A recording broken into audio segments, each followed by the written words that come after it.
So I was chatting to a friend on email the other day about blood tests, and they said, you know, like, you don't need to get blood tests. Like, no animal in nature gets blood tests. Like, you need blood tests you don't need. It's like, yeah, that's right. You don't need blood tests. Animals in nature don't get blood tests. But if you want a more accurate picture of where you're going with your training, with your racing, with your lifestyle, then blood tests can give you a bit of a forecast, a bit of a warning or a congratulations that you're on the right track. So if you're training hard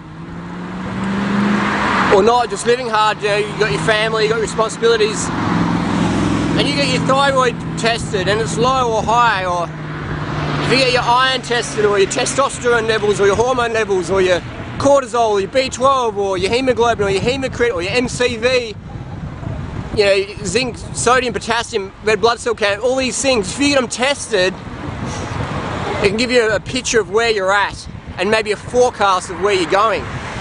So if you're low in anything, then chances are you're not getting enough sleep, you're not eating enough calories, you're dehydrating yourself, or maybe you need to take a B12 supplement. So like, I've got a good friend, he's a housemate of mine, and he eats raw animal products every day, but his B12 is really low, and it has been for the last 5 years, despite eating a lot of raw animal products. And he's come around and he's thinking, well, you know, I should start supplementing, because obviously this raw animal products stuff doesn't work for B12.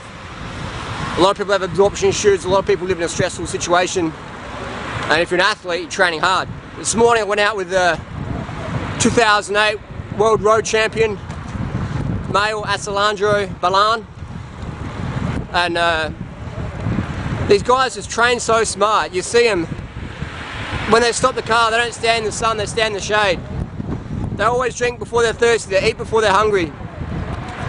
It's like blood tests, they get blood tests a lot as well. And just to see how you're adapting to training. So you don't need blood tests, but they're very helpful. Very helpful. It's just like, we don't live in a natural society anymore, you know? We never will.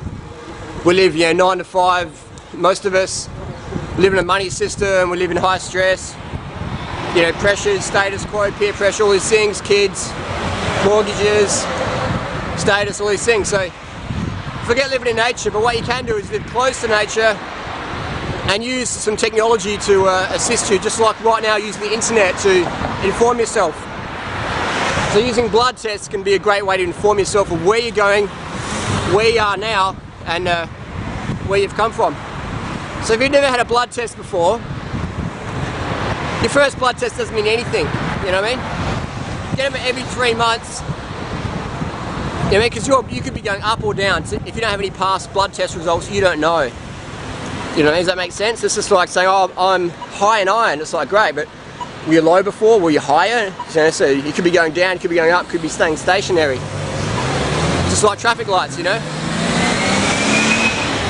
So does that make sense? You don't need blood tests, but they're very helpful.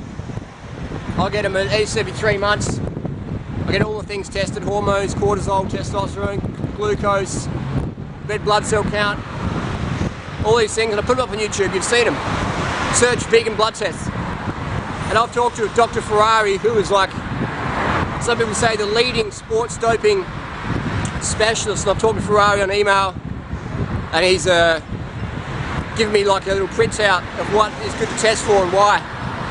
And understanding your body, you know, when you understand your body, you want to look after it a lot better. You want to give it the nurturing, you want to give it the high carbohydrate, the low fat, sufficient calories. You want to count enough calories so you know you're getting enough.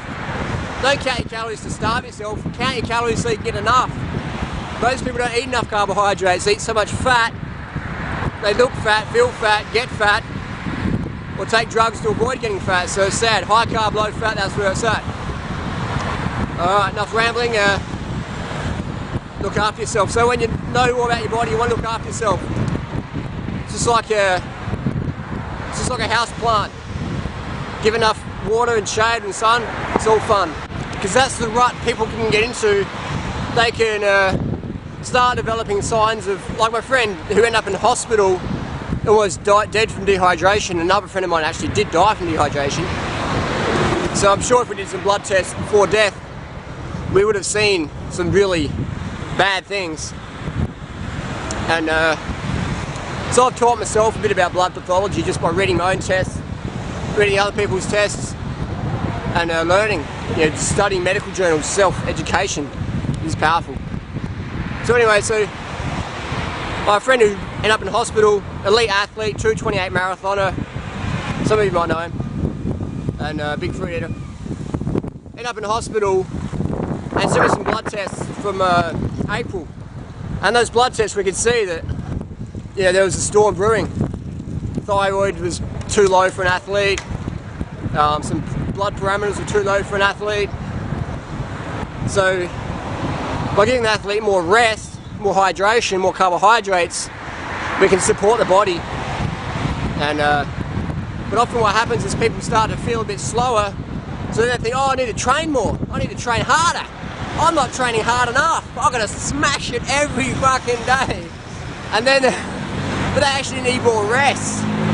They need more rest, more water, more carbohydrates, but they think they need more training.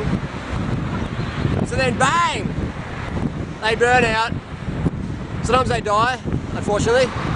Most times they end up in hospital. Some just get glandular fever or chronic fatigue or Epstein-Barr virus, whatever they want to call it.